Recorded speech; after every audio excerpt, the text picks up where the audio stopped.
Сайн мэцгаана уу? Green Card Mongolia сайтаас та бүхэнд мэдчилж байна. Суглааны дүнг хэрхэн шалгах талаар товч видео хүргэж байна. За, суглааны дүнг шалгахын тулд та бүхэн Америкийн нэгдсэн улсын төрийн департаментийн албан ёсны веб хуудас руу орно. За, веб хуудасны хаягийг энд харуулж байна. За, энэ хаягаар орсны дараагаар та бүхэн энэ дэлгэцийг харах ёстой.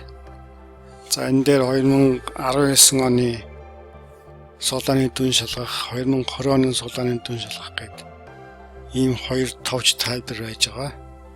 За, эндээс шууд check status гэдэг энэ товчийг дарна. Үүний дараагаар суглааны дүнг 2020 оны 9 сарын 30 хүртэл шалгах боломжтой гэсэн ийм тайлбар цонх гарч ирнэ. За, үүний дараагаар continue гэж хүргэлцлээ. За, суглааны дүнгээ шалгах үндсэн хуудас руу орж ирсэн байна. За, энэ хуудсан дээр 1 2 3 4 нүдийг заавалч бүлэх ёстой. Эхний нүдэн дээр confirmation number буюу суглаанд оролцсныг баталгаажуулсан кодыг үсэг тооны зөрөөгүй яг адилхан хуулж бичнэ. За, та бүхэн мэдж байгаа 2020 суглааны энэхүү дугаар нь 2020 гэсэн цифрээр эхэлж байгаа. За, энийг маш хэлбэрхэн бичих арга бол манай имэйл дээр байгаа энэхүү дугаарыг хуулж аваад энэ нүдэнд маусны баруун товчийг дарж paste гэж оруулах юм бол илүү хэлбэр бас алдаагүй оруулах юм боломжтой. За, мэдээж энэ зохиомол буруу дугаар оруулсан учраас доор нь улаанаар анхааруулах бичих гарсан байна. Та энэ дугаар буруу оруулсан тул дахин шалгано гэсэн. За, ингээд хоёр дахь нүдэн дээр та өөрийн овог буюу эцгийн нэрийг бичнэ. Зөвхөн эцгийн нэрийг бичнэ гэдгийг дахин анхааруулж хэлье.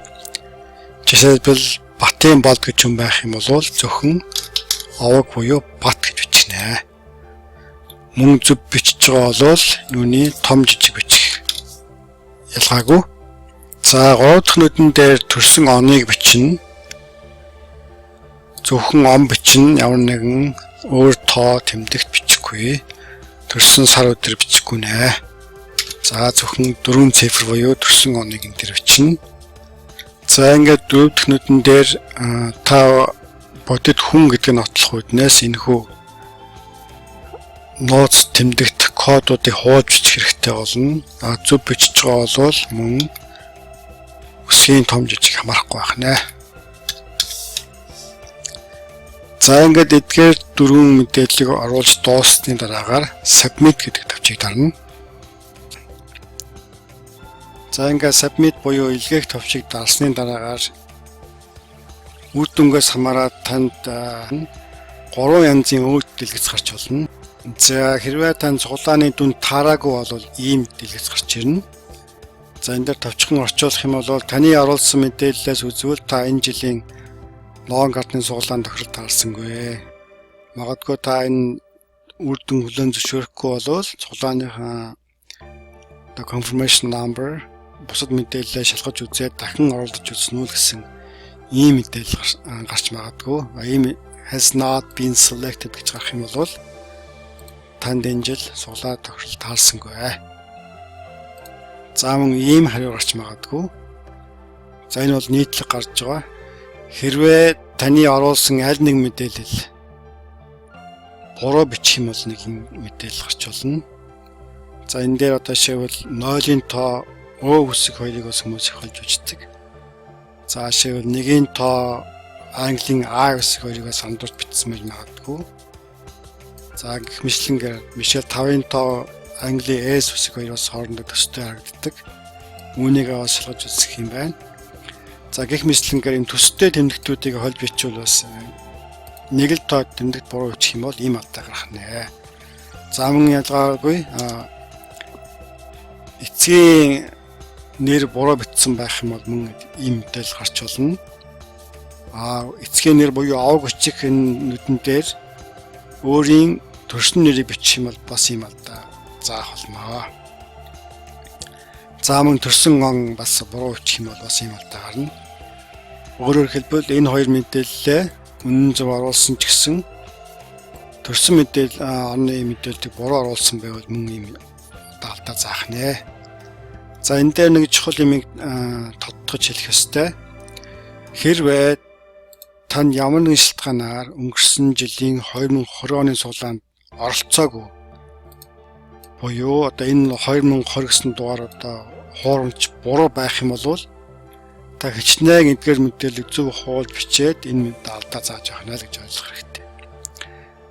Тийм учраас ийм мэдээлэл гарч явах юм бол таны оруулсан мэдээлэл зөв. Та өнгөрсөн жилийн суулаанд бүртгэгдсэн. Гэхдээ тохирол таарсангүй гэж ойлгож болох нэ.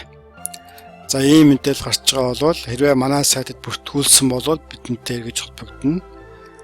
Манай сайт бүртгүүлээгүй одоо өөрөө бүртгүүлсэн үгүй бол өөр гадны одоо байгууллага бүртгүүлсэн бол тухайн бүртгүүлсэн хүмүүстэйгээ эргэж холбогдох нэ. За хэрвээ танд Аз-Стар ногоон картны суглаа хоцсон байвал ийм дэлгэц гарч ирнэ. За энэ дээр Америк нэгдсэн улсын Trade Department-ийн логотой энэ дээр Америк нэгдсэн улсын Trade Department тэгээд тухайн байгууллагын хаяг за ийм хуудас гарч ирнэ. Энэ дээр barcode-тэй. За ингээд энэ дээр таны нэр, анх бүртгүүлсэн хаяг. За ингээд цаашлаад одоо цаашдаа ямар арга хэмжээ авах уу гэдэг зааварчилгаа ийм хуудас гарч ирнэ. За энэ хуудасаа та бүхэн хэвлээд авчихыг зөвлөж байна. Гэхдээ confirmation number байгаа тохиолдолд энэ хуудсыг дахиж гаргаж ирэх боломжтой байна.